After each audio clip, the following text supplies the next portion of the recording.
You're listening to the Booze and Bloodshed podcast.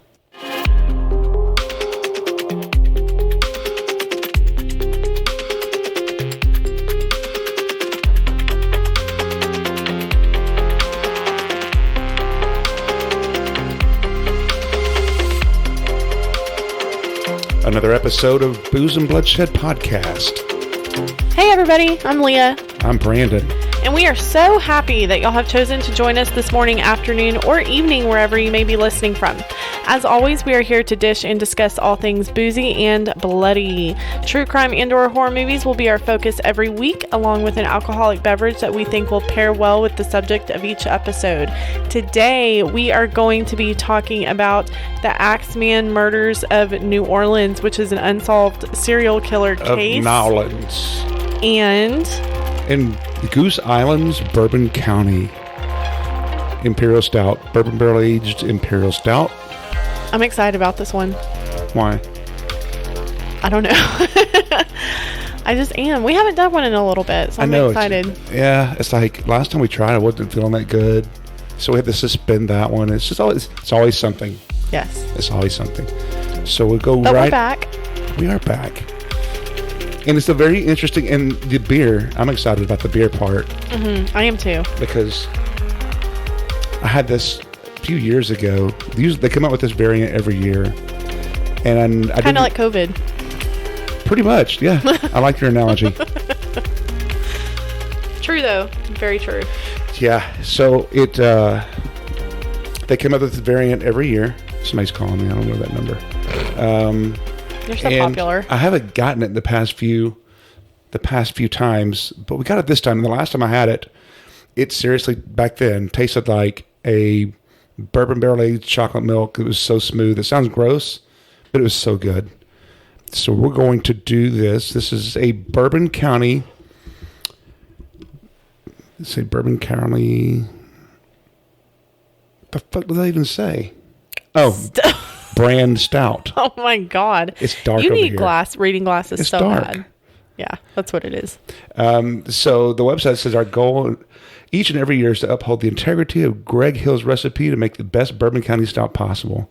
And this year's no exception. Our rich Imperial Stout is blended from a mix of bourbon barrels from distilleries such as Heaven Hill, Wild Turkey, and Buffalo Trace. Each aged in freshly emptied barrels for 8 to 14 months. Expect flavors of chocolate, and vanilla, oak, whiskey, molasses, followed by caramel, berry fruit, and almond. This is a 14% Imperial Stout, aged in bourbon barrels. Malts, two-row black malt, caramel, chocolate, which means nothing to anybody else but me at this point. You don't know. But you don't know. Maybe Craig Tube's listening. You have no idea. God. I don't know about the berry fruit thing. I was going to say that, but I could probably, I can see it. But here's what we'll do. We'll go ahead. You want to open yours first? See if you get smoke on the bottle. Mm-hmm. Smoke on the bottle. Yeah, it sounds like a song. Ooh, that sounded nice. Yeah, a little bit, kind of. Let me see if I get some smoke. Yeah. I got that from, there's a guy on YouTube. What's his name? Craig Tube? No, not the guy. Oh. Albuquerque Trucker. Is that something like that? And he does a share beer. Every time he opens his beer, he's like, "Oh, there's smoke." Let's see.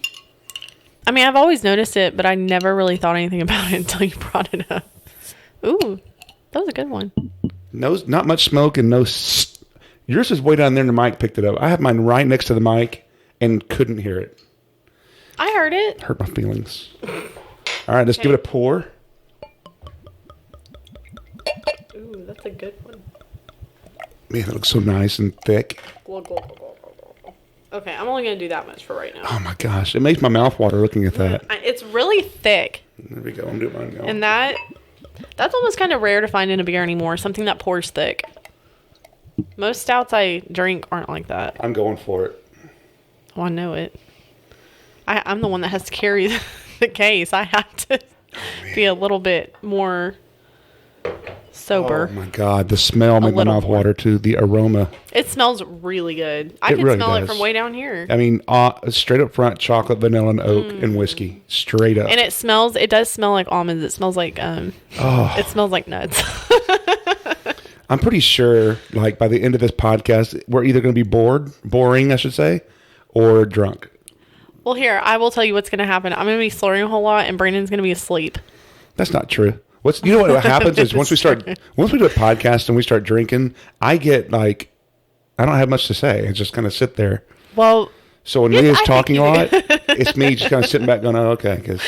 Yeah, so when you're like, well, aren't you drinking as much? It's like, somebody's got to hold this. Like, somebody's got to carry this. Dude, this smells strong. It does smell strong. You said it was 14%? Mm-hmm. Let's go for it. Let's see what's up. Let's see what's up. Oh, so good.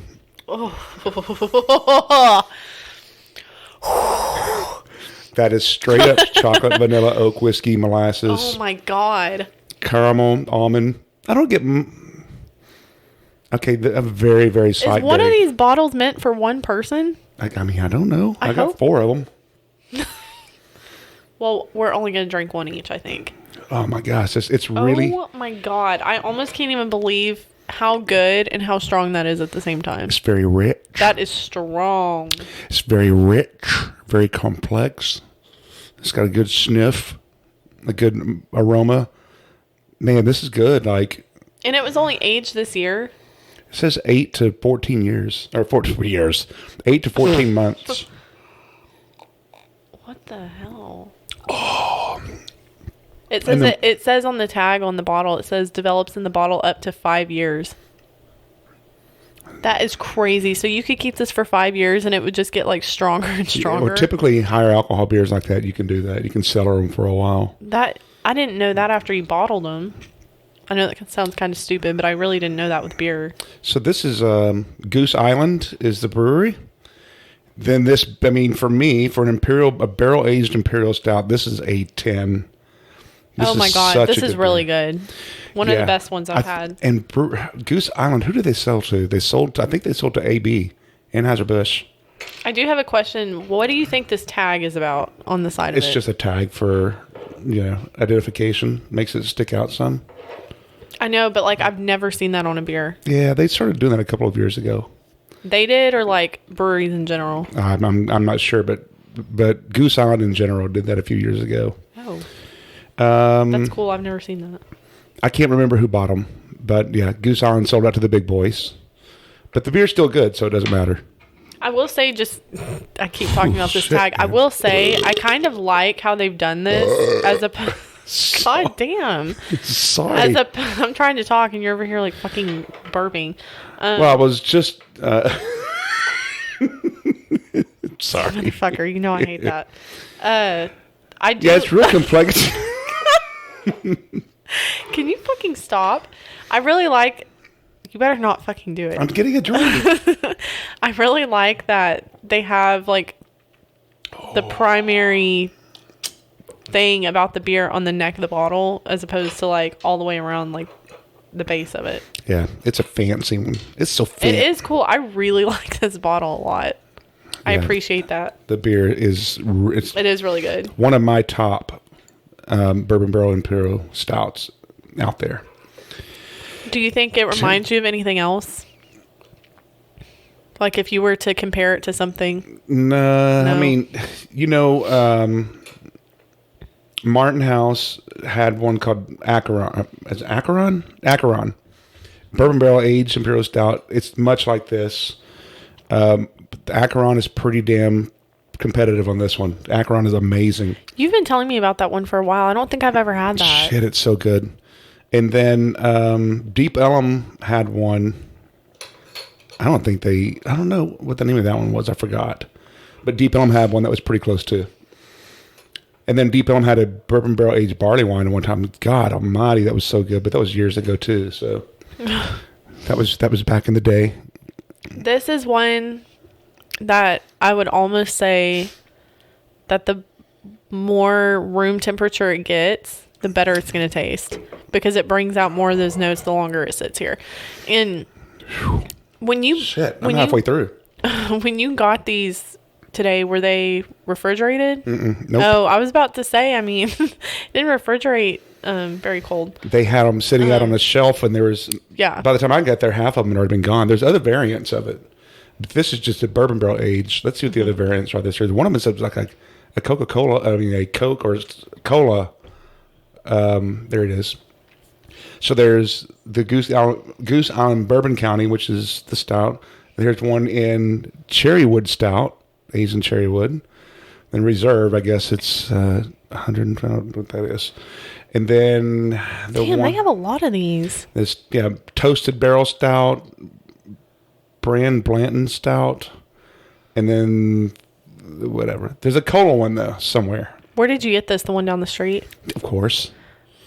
I tried to go to Drizzly and get it from Specs, but they don't have it at Specs. You know what? As much as I do like to go to Specs, I actually don't like any Specs really as much as I like that one in Dallas over by Dave & Buster's. That is the one. Yeah, but otherwise, that one down the street is probably one of my favorite places to go to get beer because they have so much stuff that most places don't. And it's such a small little store. But it's like such a little treasure trove of beer. It is. That's the one. So if you're looking for like a hard to find beer in Dallas or like maybe breweries that don't necessarily distribute everywhere. Especially outside of the Dallas area. They distribute to that one. That's the one like really?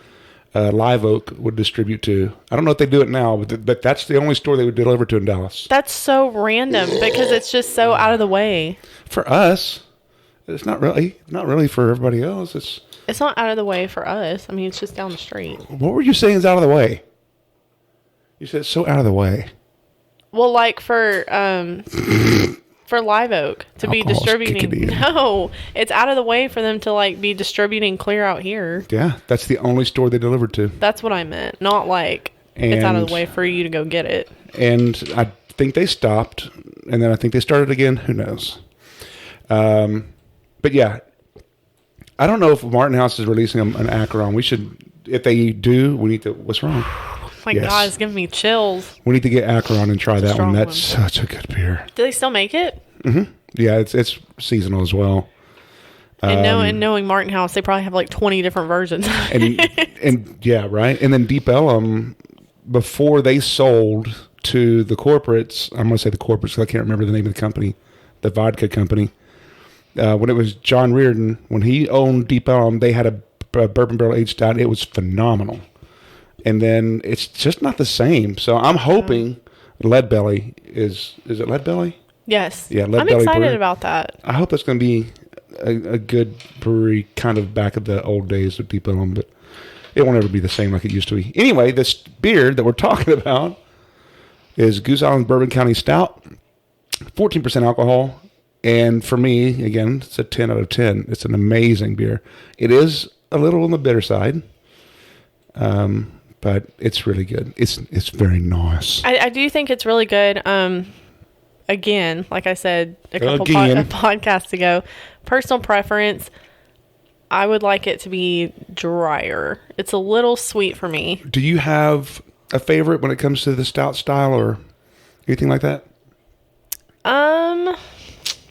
Local or not local? Or do you just not give a shit?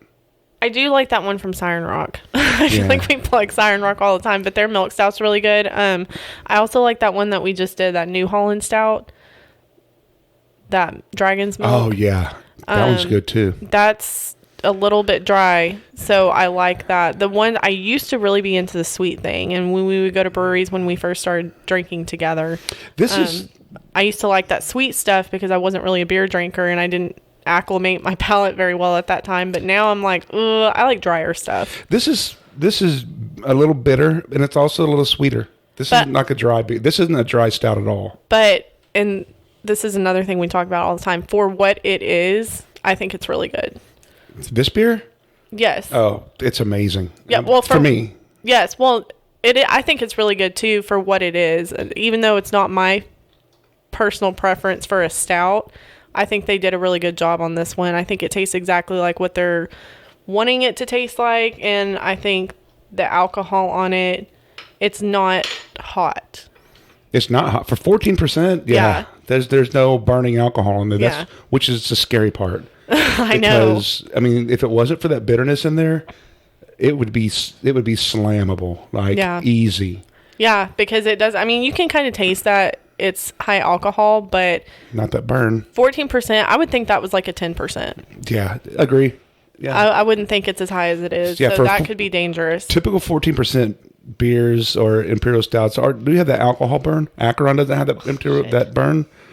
But man, this is so good. So it's so good and dangerous. This is a beer that you can totally sit by a fire and just fucking sip and have some s'mores and shit with it. Oh, if it was really cold outside, absolutely. Yeah, throw on something hot. I mean, throw on like a thermal. This is already hitting. Look what I was about to do. I was about to pour it, and it had the cap. You spilled it on your paper. I did. That you worked so hard to double side.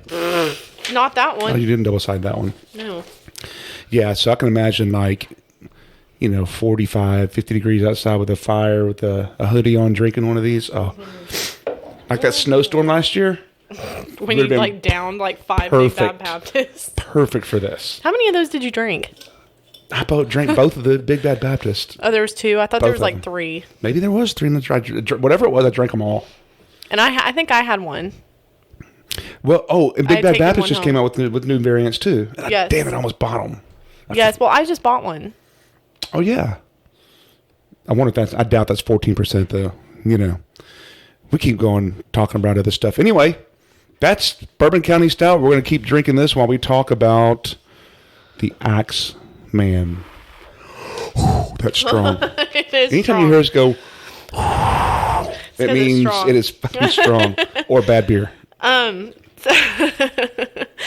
So the case that we're Speaking talking of which, about today, yes. Are we going to a brewery or anything tomorrow? I don't know. Do we have anything planned for tomorrow? We didn't have a plan. Okay, I was just asking. Sorry, got sidetracked. We could go on that little Christmas thing. Oh my God. Are you talking about the pop-up thing? Yes. The one that's $200 for a table? No. That's at the Adolphus. We're not going to do that. Which one are you talking about then? It's at this place called St. Henry's. Oh yeah, in Uptown. Yeah. But I don't know about that. I didn't see anything that you had to pay for a table. Okay, so get this. Why? There's this Christmas pop-up in Dallas at this hotel called the Adolphus, which is a really nice hotel. It's probably the nicest hotel in Dallas. And it is. I'm saying that because it's a beer. And they have a bunch of restaurants inside, but then they also have this rooftop bar, and apparently every Christmas they do this winter wonderland pop-up up there, and they put and it's where their pool is on the roof, and they do these igloo tent things, and you can rent them, and the cheapest one, and it's $200 a person to rent the table thing. Oh, it's a person, not the tent. Or the tent, yeah, whatever. Okay. Yeah, so it's $200 per tent. And then on top of that, so that doesn't include your drinks or food or anything, which anybody reasonable would think. You have to pay for your drinks and food on top of the $200. I will not get into that. Do you know how many people that tent seats though? So they start at 2 to 4 people, and then I think it's you can do up to 6 people. I mean, if you split the cost, it might not be that bad. If you split the cost, but I mean, igloo tent. I wonder what. But if only 2 people are going, $100 per person. That's fucking nuts. And then you pay for food. What does an igloo tent look like? An igloo tent. It's almost like a geometric looking thing, and it's clear. I don't know how to explain it. Yeah, look it up real quick. I'm going to. We're totally off topic, but igloo tent. Because we didn't really do anything in October, and I'm not a Christmas person, but this looks cool. Oh, like these? Yeah. It's like that one right there, yeah. So if you look it up on their website... Shit, I can buy one for $1,500 and leave it here. $1,500. Dude, look. Well, maybe shit. That's why it's $200. Look it up on their website because they have pictures and stuff of what the whole theme is. Adolphus, Dallas? Yeah. And it's Winter Wonderland Adolphus. or some shit. Dallas. Okay. There's the Adolphus Hotel. And where do we get sent to a guestreservations.com? That's not what I want. There it is right there. Let's see. Should we turn off the sound? Let's see. There's no sound. Okay. Where's it at? I don't know. That's not their website. This is Hotels One. It keeps redirecting me to some other place. Okay. It's right there. Where? Here? Here. Website? Shit. Adolphus.com. Mm-hmm. Okay, and then... Okay, and then experience, maybe? It's Pool Adolphus. That third one down. Okay, go down. Oh, there it is. The same thing that we just saw. Yeah, that's what I'm telling you. It's $1,500, but they're telling them, yeah, they're going to make so go to that Learn More. Learn More. Anybody that's listening and following along. I mean, isn't that crazy? You're paying $200 to sit in that fucking thing, and then you're paying for your food and drinks on top of it that are probably going to end up being like $250. Yeah, that's kind of hype. I don't know. Yeah, I don't think so. No, I mean it is cool looking, but like if you had like if it was like $50, I'm about it. 4 or 5 people in there could be kind of cool, but not for $200. No, and if you do that, make your reservation thing. Like it's just crazy if you look at the pricing because it goes up to like $400. It's the same exact thing we just looked at on Amazon for what $1,400, $1,500. But think about that. You could get that for $1,500 and then sit in your backyard. If you have a pool, you could sit by the pool with your little fire and make Christmas cocktails. And by like the 5th year, that's paid off. That's Adolphus. Tis the season. Tis the season. Anyway. That was so off topic. It is, but that's okay. So Axeman, this guy's an Axeman, right? Yes. So we're talking about the Axeman of New Orleans. It is a he because everybody has described him as a man. And a big man. The Axeman of New Orleans, he's an unsolved serial killer that was on a murder spree for 18 months between 1918 and 1919. 1918 in New Orleans. I couldn't even imagine how scary that would be. How fucking dirty it would be. Can you? Ugh. I don't know. Do you think it was like that back then? Probably. A lot of black magic and weird shit going on. Oh my God. That would have been like the coolest time to go. I don't fucking think so. Well, anyway, he was an American serial killer active in New Orleans, Louisiana, and surrounding communities, including Gretna from May 1918 to October 1919. Gretna? Where's Gretna? I don't Is it by New Orleans? I don't live there. I don't know. Bitch, I don't know. Press reports during the height of public panic about the killings mentioned similar murders as early as 1911. But recent researchers have called these reports into question. The Axeman was never identified and the murders remain unsolved. He mainly targeted Italian immigrants and Italian Americans. Racist son of a bitch. Yeah, so he... New Orleans and Gretna. Where's Gretna? You know what? I'm going to look it up. Let's look it up. There were... Where's Gretna? 8 connected attacks that are pretty much solidified with him. Yeah. And I can't say murders because not all of them died. It was almost like 50-50 who died and who didn't. There's Gretna right there. It's like south of the river, south of New Orleans. Okay. So this is New Orleans area-ish. French Quarter's over here. Area, is it? Am I I'm not in the right place. Where the hell's... That is where you're at. Okay. So there's Pontchartrain. And there's Gretna. Oh, there's New Orleans. Gretna's south of New Orleans. There it is. So, yeah, the French Quarter's over here. Oh, my God. I just love New Orleans. Yeah. I know you don't. I know. It's just that city's got some issues, man. That's the one city in the U.S. that I know that needs Jesus bad. It is kind of scary there, but I think it's cool. It needs somebody. I don't know what. It needs somebody. It needs somebody. If not Jesus, then who? Exactly. So anybody at this point, but it's got such an oppressive feeling. I wonder if it felt that way back in 1918. And you know what's funny is I don't even think that we really talked about that when I went there. And I was texting you and I was like, oh my God, like this is so depressing here. It is, man. And when you go to French Quarter especially, and like, okay, a few hours is cool, get drunk, do your drink and whatever. If you're there for a few days, it's like, ugh. You walk past people talking to whoever they think they're talking to, and people urinating on themselves or peeing or pooping in the street. It's like, it's depressing. But there's like a strong culture at the same time. So it's kind of a, damned if you do, damned if you don't thing. And I went after college, but a lot of people that I knew from high school, when they were in college, they were going down there for like Mardi Gras and stuff. Yeah. And I hadn't been there yet, so I didn't know like how bad it really was there. There was people that were going there at night And which most people do. I mean, that's the time to like party there. But like after having been there during the day, I would not be there at night. Yeah, I've been to Mardi Gras a few times. Absolutely not. And it's really Dangerous. very crowded and extremely dangerous. And there's probably a lot of people that said it's not that dangerous. It really is. When I went, excuse me. Oh, look at this. And you're a big dude. What is this little flyover thing? I'm gonna click on that. What is this thing? What the heck? I didn't know that could do that. Oh, Bing. When you Bing a map and it has a flyover for New Orleans. Google Maps is still doing that freaking drop man on the street. Well. Get with it, Google. Look at this. All fancy and stuff. That is cool. All right. Well, it still looks depressing even on this thing. But I imagine it was very dangerous back then. Fast forward. For sure. Yeah. Okay. Anyway. So, witchcraft, voodoo, and jazz. But Axeman, Gretna, which is south of New Orleans, and New Orleans. Yes.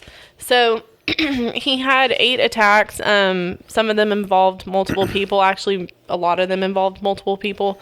The first known victims were Joseph and Catherine Maggio. Remember that last name, like you just said a while ago.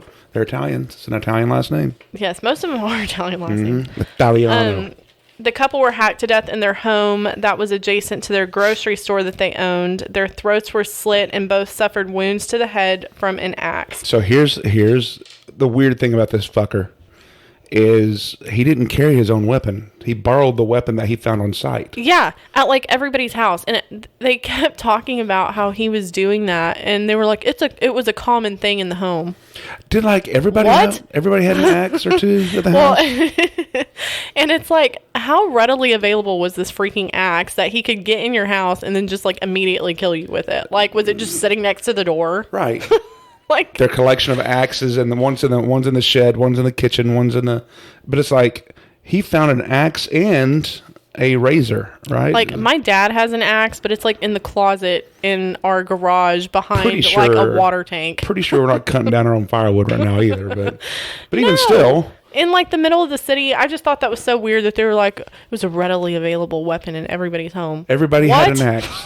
They didn't call him like the razor killer. They didn't call him the suffocating killer. The axe killer. Apparently an axe. God, can you imagine getting hit by an axe? Apparently, yeah. Oh, and yeah, here's the other thing. Not everybody he tried to kill died. I know. So he had very bad aim. Dude, literally like 50% of people on this list did not die. And his big thing was he would kill people in their sleep. What is your aim issue that you have 50% death while they're sleeping? I know. Not fighting you with an axe. I know. 50% survived. Like I know. This guy was not exactly the sharpest tool in the shed. Zing. Literally, bazinga. Bazinga. Yeah. So what the fuck? Have you ever watched The Big Bang Theory? I wasn't a fan of it. That Sheldon guy, that big tall guy, that's what he says when he makes like little smart comments. My parents watch that, so I know. Every time he makes a smart comment, he goes, bazinga. Are you going to drink some more of that beer? Dude, I'm like done with the bottle almost. Not more than you. I mean, I'm almost there. I get more ways than one. I'm almost there beer-wise and buzz-wise. It's a strong one. It's not cold enough in here to really, really enjoy it. No. But it's really good. It's very like... But nothing was stolen from the scene. He never stole anything from any of these scenes of any of the crimes he committed. This is going to start sounding so slurry and like hard to follow. I'm already starting pretty soon. Yeah. But his 2 younger brothers lived with them, and they had came back home from a night of drinking and discovered their bodies, and then I guess they called the police and they arrested them. Yeah, they thought the brothers did it. And it's like, dude, why the fuck would they call the police if they did it? Mm-hmm. I mean, now that happens, but back then it's like, do you think murder happened that often back then? Well, I mean, they didn't exactly have the cameras and shit. It's so much easier to get away with shit back then. I guess that's true. And especially with the voodoo people, I'm like, I can't imagine the shit they got away with back then. I was gonna say something, but it would sound bad. What? What? What were you gonna Like, say? it would just be so easy to do that. Like, you could, if you just hated somebody, you could do it and then, like, live your life. And the weird thing is, on this particular one, well, not weird, but he had kicked the bottom part of the door in to get in that. Mm-hmm. He did the same thing in other houses too. That's like the way he got in. He was kicking the bottom door. Anyway, and it wasn't even like the whole bottom of the door. It was like the little panel. How the hell? Okay, they described him as a big guy, right? I know. That dressed well with whatever those hats are. Yeah. How the hell did he squeeze through that damn thing if he's so fat? I have to ask you, since we didn't research anything together, did you watch that BuzzFeed video? That's what I watched. That's what I watched too. Okay. Because you're saying stuff that I was like, that is very similar to what they said on BuzzFeed. I watched a few things, but yeah, I was watching that and going, motherfucker. Like, I know. And I almost said something like most of these houses like appeared like they were on a corner.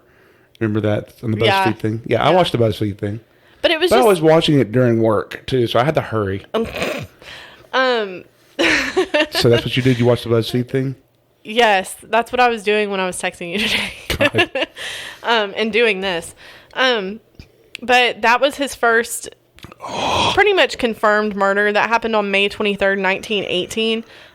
What the police found at the crime scene included an axe, a razor blade, 2 mutilated bodies, a wooden chisel, and a door panel that had been removed to gain access to the Maggio home. So this isn't one of the people that survived. Both of these passed, right? Yes, they both died. The killer had possibly been bold enough to enter the home unarmed, which is what we just talked about, and he found the axe there. Found an axe just by the bed somewhere. A great deal of attention was paid to the razor because he had used it to slit the throat of Catherine Maggio, and she had been nearly decapitated. That's not slitting a throat, dude. That is like fucking sawing your head off. And with a razor, that is small. You'd have to be sitting there a while doing that. Well, back then they were pretty big. They had to use them for shaving, but they were big. Well, I know, but that's still pretty small to like chop somebody's head off with if they're nearly decapitated. I could imagine seeing a nearly decapitated head. Like you cannot even stop. Pick up dog poop. Stop. Shut your filthy mouth. Police ascertained that the razor belonged to Andrew Maggio, the brother of Joseph, who worked as a barber, and said he'd taken it home for sharpening. So they were suspects for a little while, but then I guess at some point they were like, yeah, you didn't do it. And they just like let him go. And then did you see that they had talked about how they, I guess, were looking outside the house for clues and stuff, and they saw like this chalk thing. Like a message, like a chalk message that looked like it was kids' handwriting. I didn't see that part. And it said something like, Mrs. Maggio is going to sit up like Mrs. Tony or something. It said something similar to that. So like this person knew who she was. But they never figured out who this Mrs. Tony person was. Never. Oh, because that's not, well, maybe, I don't know.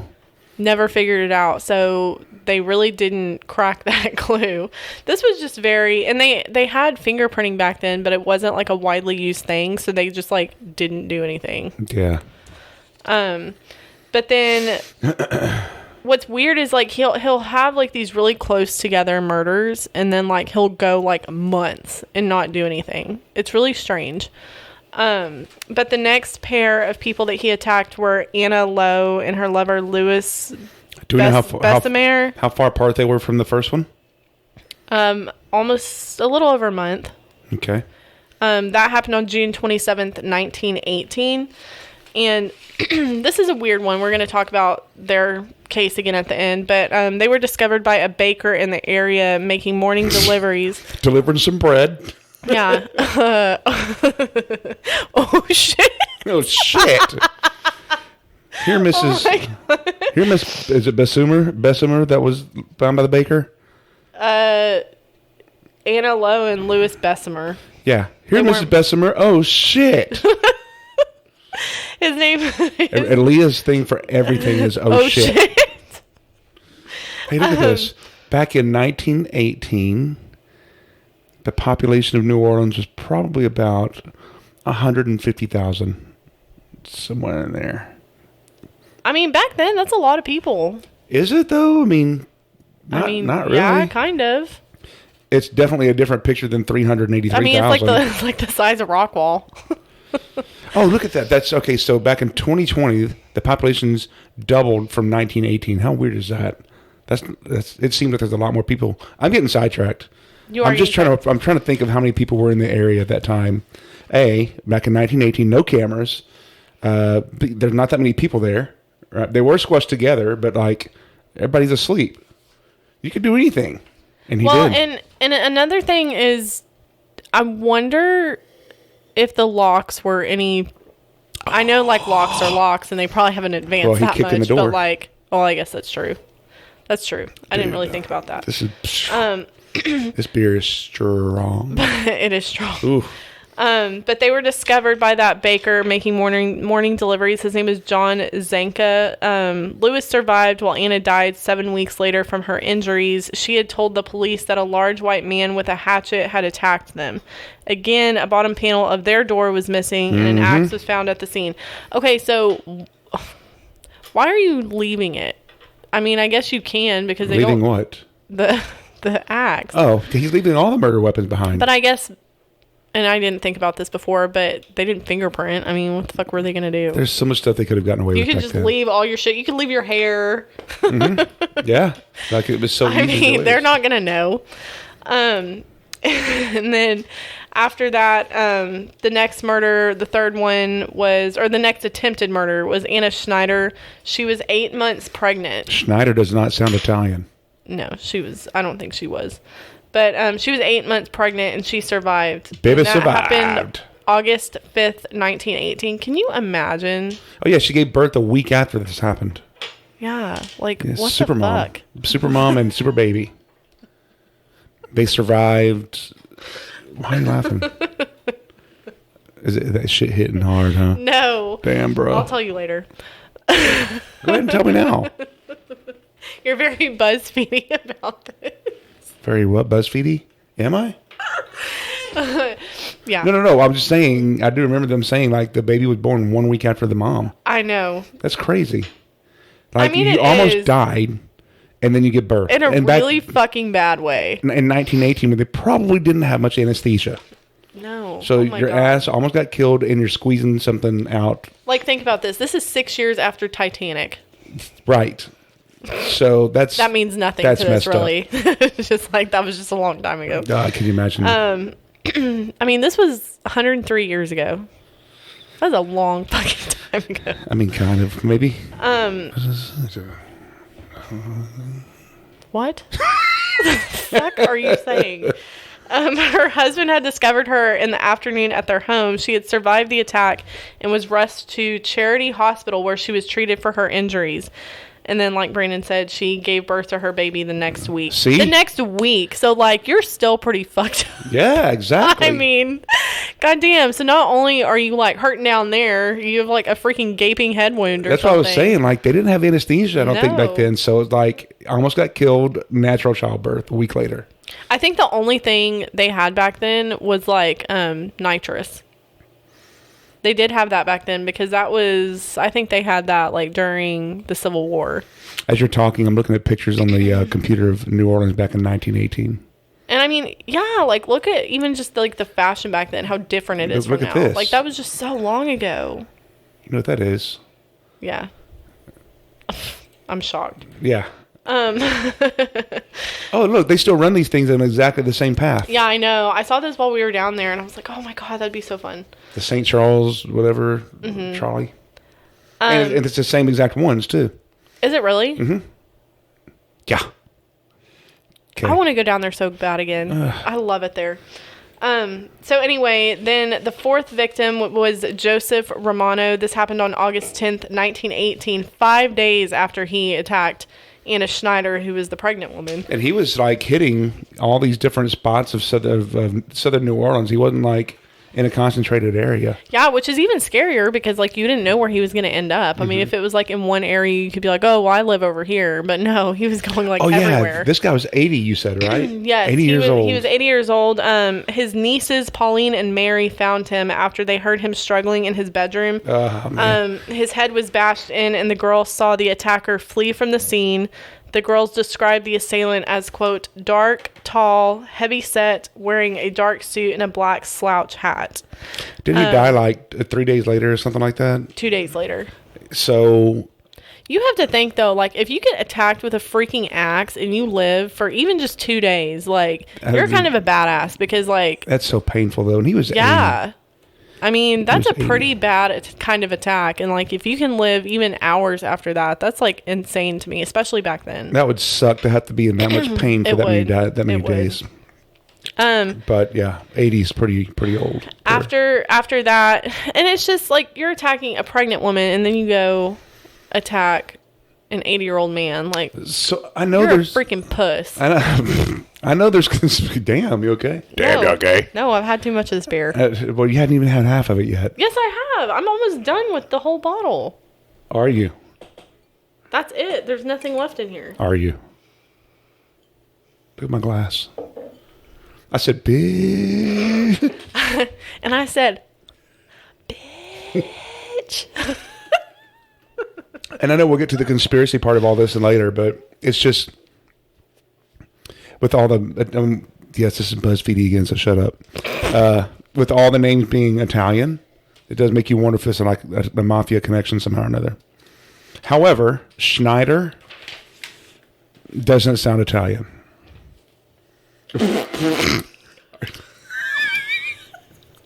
What was that? I'm getting hot. I'm like sweating. Take your shirt off then. No. I mean, not your shirt, but your hoodie. Take your hoodie off. I think I'm good. She's sweating. Yeah, sweating.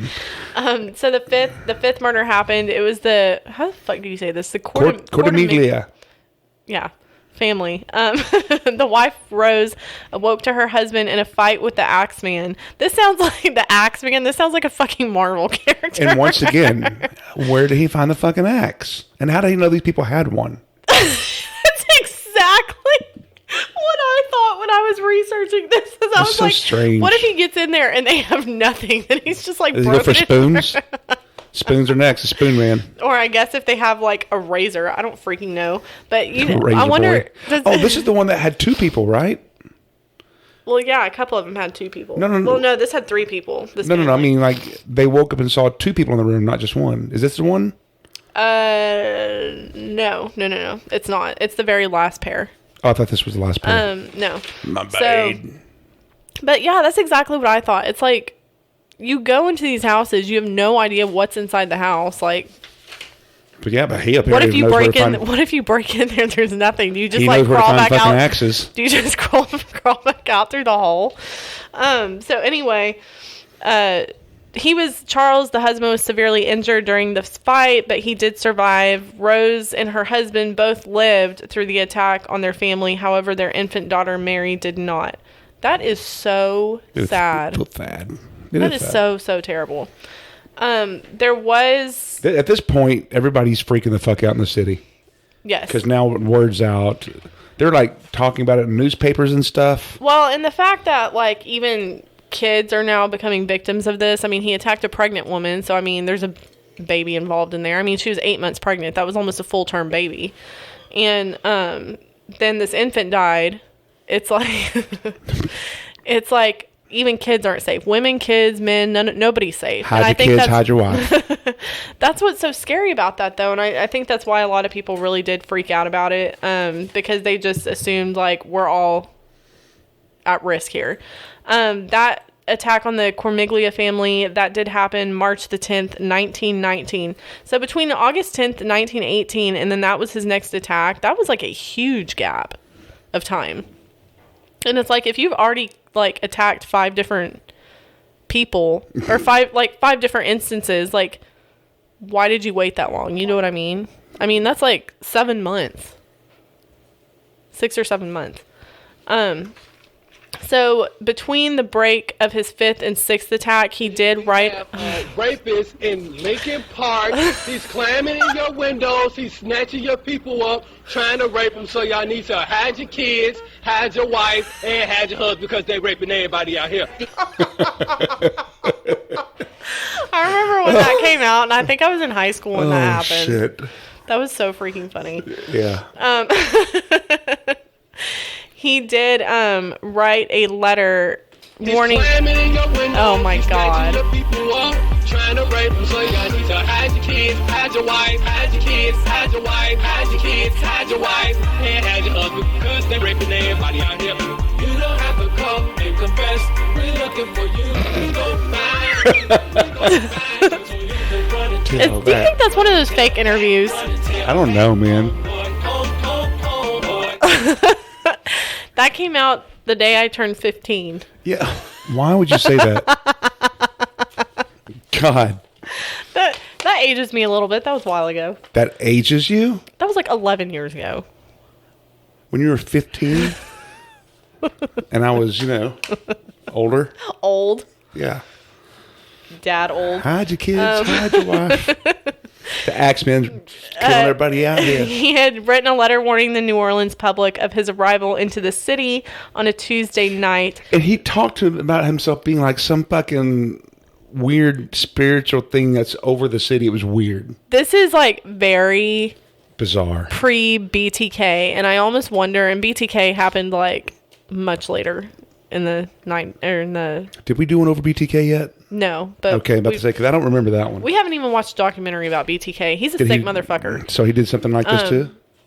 No. He didn't like axe people, but I mean, it's very like Zodiac and BTK, where he would write letters and like almost like mock the police and the media, like, oh, you don't know who I am. You're not going to know who I am. Which is, yeah, you're right. Like, Yeah. This guy did that. And I'm done with my beer. But he had stated that he would spare anyone that he heard jazz playing music in their homes. Everyone in New Orleans was so determined to stay out of the Axeman's murderous path that jazz music could be heard playing all over the city. Those who did not have record players attended jazz clubs in order to stay safe from him. On this night, no one was killed. Mm-hmm. And one thing that did make me laugh when I watched that BuzzFeed thing is they were like, oh, I'm on a business trip, so I'm just going to like fuck with I got to take some time out real quick. And just like, I don't know, have some kind of sick fun with this. And I almost wonder if that's what it was, because it's like... A business trip? Well, not a business trip, but just like, I'm not going to be in the area, so I'm just going to fuck with you and scare you. But so I did print off this letter, and I'll read part of it. He said, they have never caught me, and they never will. They have never seen me, for I am invisible. Even as ether that surrounds your earth, I am not a human being, but a spirit and a demon from the hottest hell. I am what you New Orleanians in your foolish police call the Axeman. When I see fit, I shall come and claim other victims. I alone know whom they shall be. I shall leave no clue except my bloody axe, besmeared with the blood of he whom I have sent below to keep me company. Ooh, that's fucking creepy. Fucking weird. I didn't even read this letter yet. But he did go on to kind of fuck with the police, very BTK-like. Like, oh, you don't know who I am, and you're not ever going to solve this because I won't let you know who I am. He said, if you wish, you may tell the police to be careful not to rile me. Of course, I am a reasonable spirit. I take no offense at the way they have conducted their investigations in the past. In fact, they have been so utterly stupid as to not only amuse me, but His Satanic Majesty, Francis Joseph. His Satanic Majesty. But tell them to beware. Let them not try to discover what I am, for it were better than... God damn, I can't even read. Oh, and I'm the person that can't read. I'm like trying to see through like this. It's the beer. It's the beer. It's the beer. But tell them to beware. Let them try not to discover what I am, for it were better that they were never born than to incur the wrath of the Axeman. Which I think is fucking... Axeman. Which I think is fucking hilarious. Because again, not only does it sound like a Marvel character, like I'm Spider-Man or Batman or some shit. Which I know Batman is not Marvel. Here's the thing. I'm going to tell everybody right now. Me. Here's how you tell Leah's buzzing. Because she's just like you just did. You're just going for it, man. Talking? Yes. I know, because I don't really talk otherwise. That's okay, man, because, I mean, when I do this way, I start getting quiet, and I'm trying not to. I don't mean to be like that, but I'm very introverted otherwise. Not with you. Like last night, we had dinner, went to Bankhead. You had 2 drinks, right? Nothing big. Yeah. And then we got back here, and we're watching TV, and I'm like, oh, my, dude, are you okay? Like, I was talking a lot. Damn. Okay, no, never, must have been good. Good shit. I don't remember that. I was just tired. Yeah, you fell asleep pretty quick. Anyway, I think I was just trying to stay awake. Get on with the evening. I know exactly what you're talking about. I don't think I was feeling anything. I think I was just trying to get on with the evening. So so he put this whole thing in the newspaper, right? Are you going to read all this? No, I'm not going to read all of it. But he did say that another snippet from it says, now to be exact, at 12:15 earthly time. Why does he keep saying earthly time? That's what I'm saying. He refers to himself as like some strange spiritual being that's going to be over the city. Like some kind of like evil spirit demon thing. On next Tuesday night, I'm going to pass over New Orleans in my infinite mercy. I'm going to make a little proposition to you people. Here it is. I'm very fond of jazz music, and I swear by all the devils in the nether regions that every person shall be spared in whose home a jazz band is in full swing at the time I have just mentioned. If everyone has a jazz band going, well then so much the better for you people. One thing is certain, and that is that some of your people who do not jazz it out on that specific Tuesday night. Jazz it out. Yeah, it's like, what the fuck? If there be any, we'll get the axe. This is Zydeco. This isn't even fucking jazz music. Oh, I mean, it's Cajun. You don't know what jazz music sounded like back then. Well, I don't think it sounded like that. Oh my god, I'm sweating so bad. But he did return. By the way, I love good Zydeco music. Oh my god, I do too. When we went to that crawfish thing that one day with Ron. The one in for the beer thing? Yeah. Playing that music. God, that was so fun. That was a fun night. We should do that again. I miss Ron. I know, when I think about stuff like that, I'm like, oh my god, he was so much fun. Myth Ron. I'm having a smoke, Mom. What? That was that night. Yeah, I know. You're like, he's having a cigarette, and Leah goes, Ron, you're smoking? He goes, I'm having a smoke, Mom. What? Like, and he's like 45 years old. And we all just started dying laughing because it's like, Ron didn't smoke. We didn't think. No. Little did we know. I look over, and he's freaking taking a huge-ass drag off a cigarette. And I was like, what the fuck? Little did we know that he smoked a smoke. You know what I'm saying?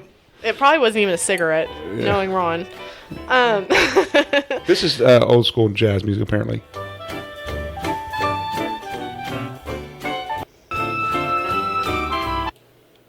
Oh God! And Lancôme, Paris.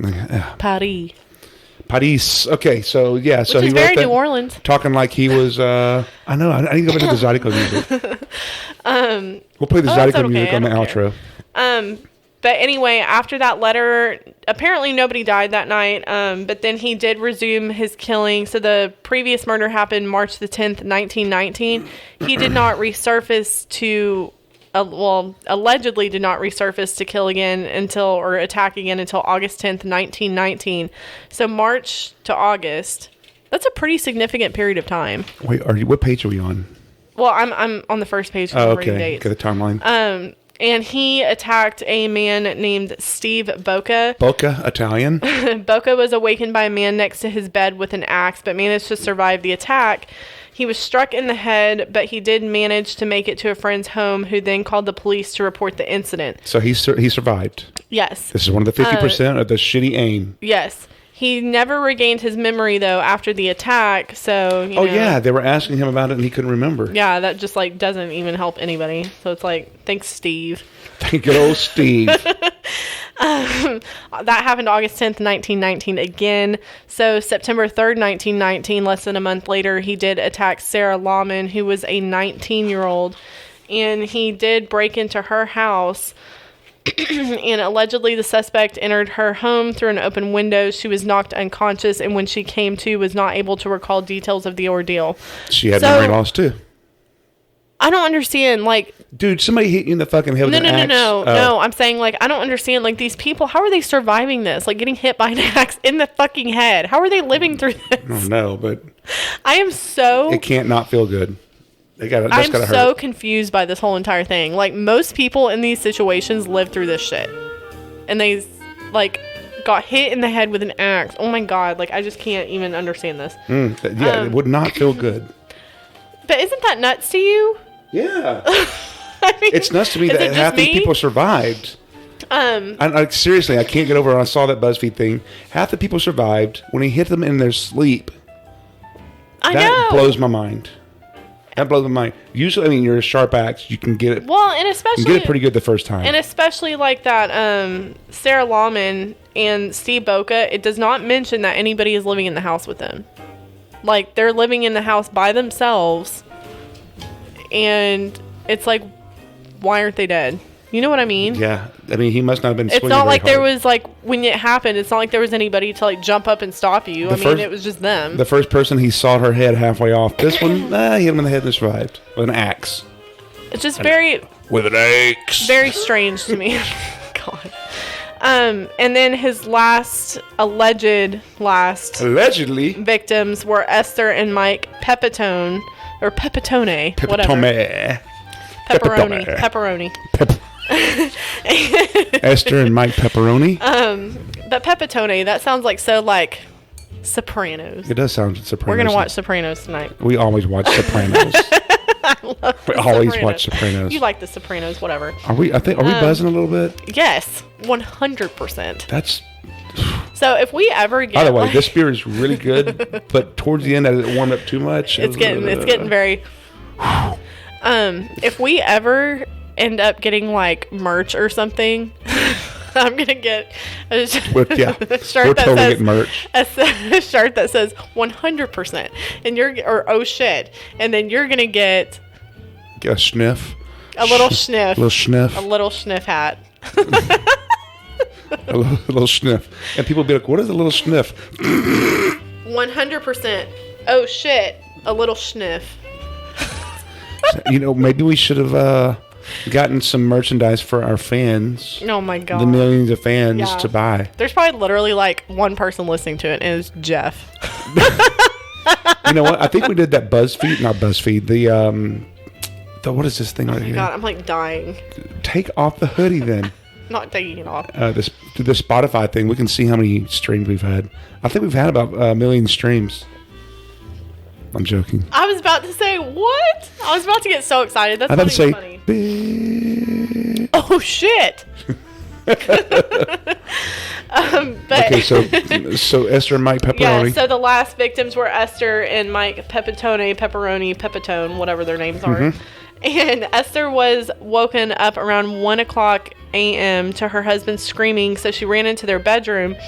He had been struck in the head 18 times. And fucking survived. 8. He didn't survive. I was about to say, holy shit. He did not survive that. My God. If he did, he would be like in the history books. But he did. I mean, he lived for 2 hours. Like, that's kind of ridiculous. But she had identified. Well, I say identified. She had reported seeing 2 figures in the bedroom, but they quickly fled the scene, so she was unable to identify them. But there were 2 people. 2 people. They did find at the scene a bolt. This made me laugh. A bolt with a heavy nut. That was used to anchor circus. I feel like this music in the background sounds like fucking Toy Story. It does? Yes. Toy Story has this music? Well, it's a little upbeat like that. It's not really. It's not really like that. I was just trying to leave in the background for some jazz music, to kind of go with. Oh my God. So Leah's feeling pretty good.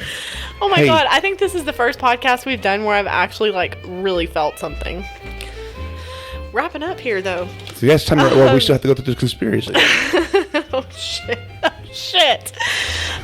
Something. And we're like 58 minutes into this. We hadn't even gotten to the conspiracy part because we were talking about everything else beforehand. Stop. A bolt with a heavy nut. Which was used for? Something used to secure a circus tent. I heard that and I was like, this is so fucking dumb. Was found at the scene and suspected to have been the weapon used. There was a circus in the city on the street near the crime scene that weekend. How the fuck is that connected to the Axeman? I wonder if it was a circus bolt nut. I wonder if it has to, maybe that person was like, I wonder if that person may have been like an accomplice, like they worked for the circus, or they just found the shit like on the street down by the, yeah. So this case is part of the... How about you talking to your mic? This case is part of the conspiracy thing, though. I think for good reason, especially after the bolt nut thing. So got big nuts. Those were all the cases that he allegedly was a part of. But wait. So there's 3 theories that we learned about. There's probably more, but there's 3 that we know. One is completely stupid. Is it? I mean... Is it? It's New Orleans. I mean... Is it? Is it? Damn it. Is it? So the first Number one 2. is that the...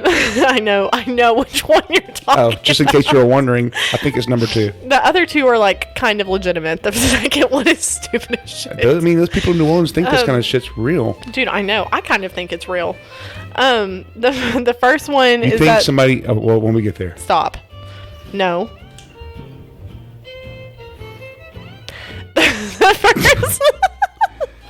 The first theory is that the murders were not all committed by the same person and not all of the murders were connected. The mafia was suspected in the murder of Mike Pepitone as his father had killed a member of the mafia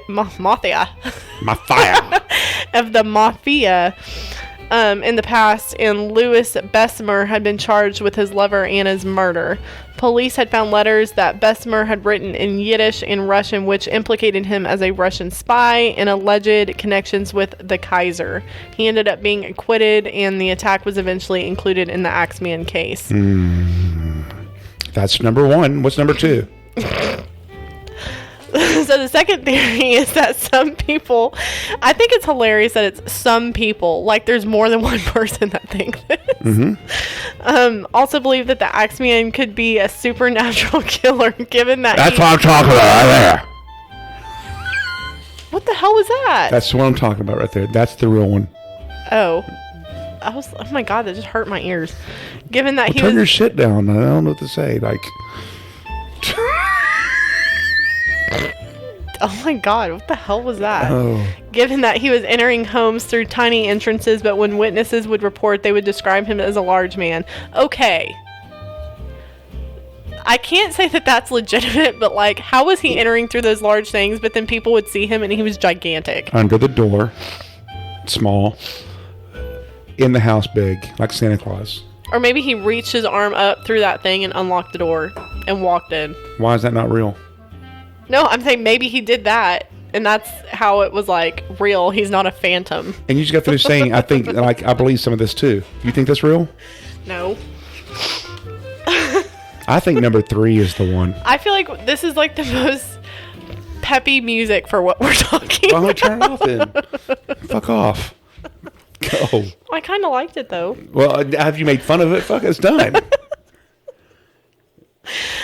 But the most legitimate theory is that the Axeman was a man named Joseph Mumfrey. Yep. Esther Pepitone. She moved to LA. Pepitone, yeah, she had remarried and moved to Los Angeles and married a man named Angelo Albano on the second anniversary. Angelo. Italian. Another Italian. Yes. Italian. And this is weird. I got a headache. I'm sorry. On the second anniversary of her first husband's murder by the Axeman, her current husband, Angelo, had disappeared without a trace. What the fuck? Didn't he kill somebody too? Wasn't the... Did I remember that right? Did he kill somebody or somebody killed him? No. So he disappeared on that anniversary date. She had recalled that prior to their marriage, Angelo had ended business dealings with a man that had many aliases, one being Joseph Mumfrey. Who was over... Just let me finish. The Italian mafia door. On December 5th, 1921, Joseph had arrived at Esther's house in Los Angeles demanding $500 and her jewelry, or he would kill her the same way he had killed her husbands. See? Not husband. Husbands. He killed both. And what did she do? She shot that motherfucker. Shot his ass twice. Killed him. She pulled out a gun and killed him. After this incident, she had said that Mumfrey was the man she had seen fleeing from their bedroom the night her husband Mike had been killed by the Axeman in New Orleans. Further evidence showed that Mumfrey had led a blackmailing gang in New Orleans that preyed on Italians. A blackmailing gang.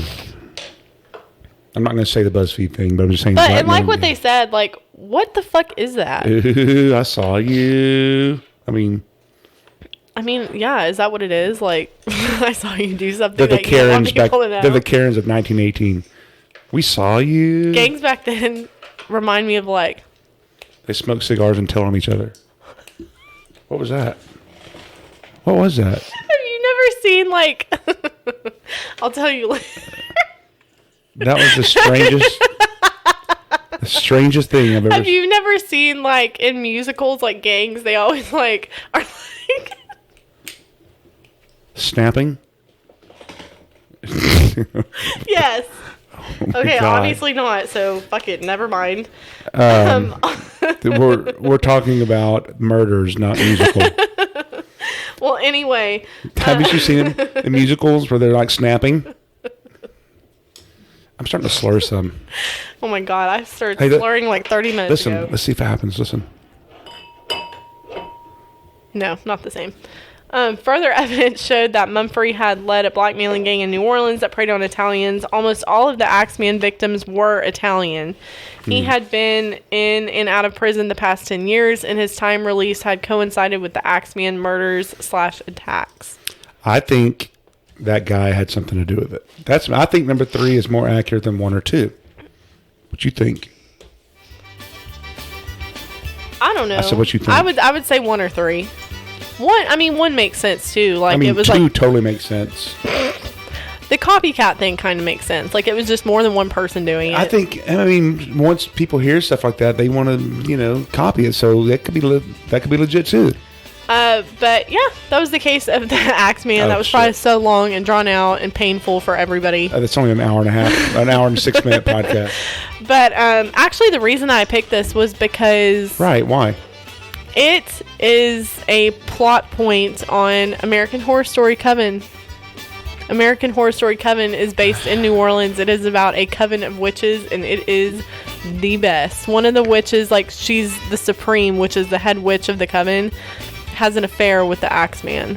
But he, at this point, because they're in modern day, the witches are, he obviously is in the past. He is like a ghost of New Orleans, and she's having an affair with him. And he axes people. That's the reason why you chose this one.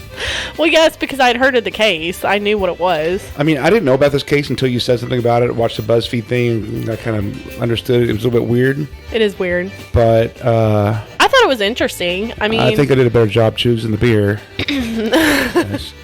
Dude, I'm seriously buzzing pretty hard. I'm sorry. You're not?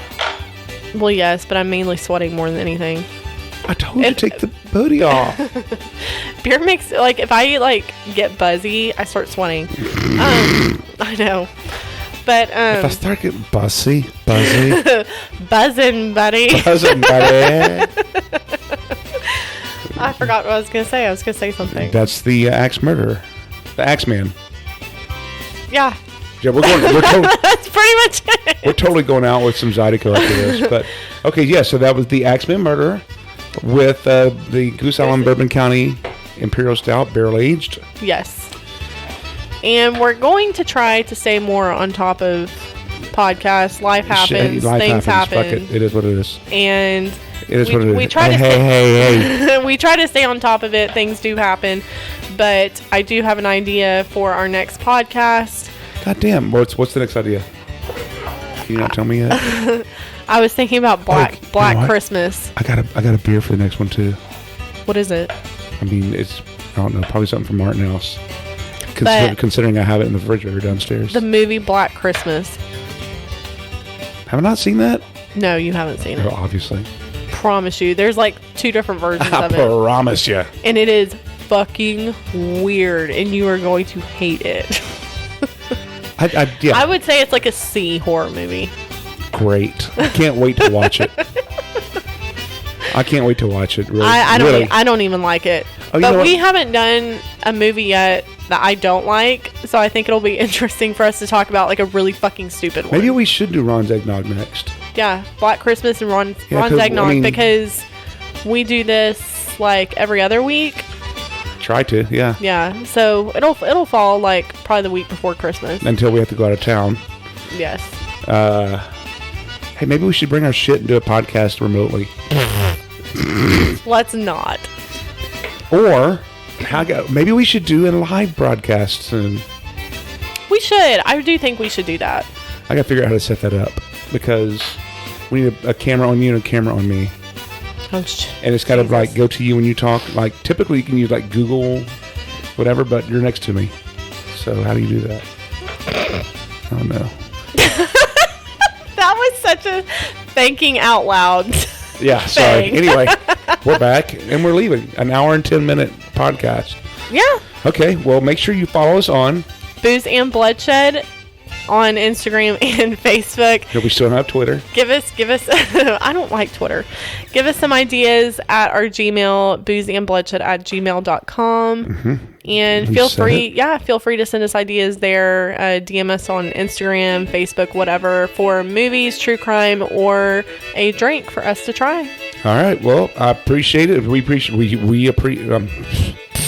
Appreciate you. Yeah. All right. Well, we'll see you next podcast. Peace.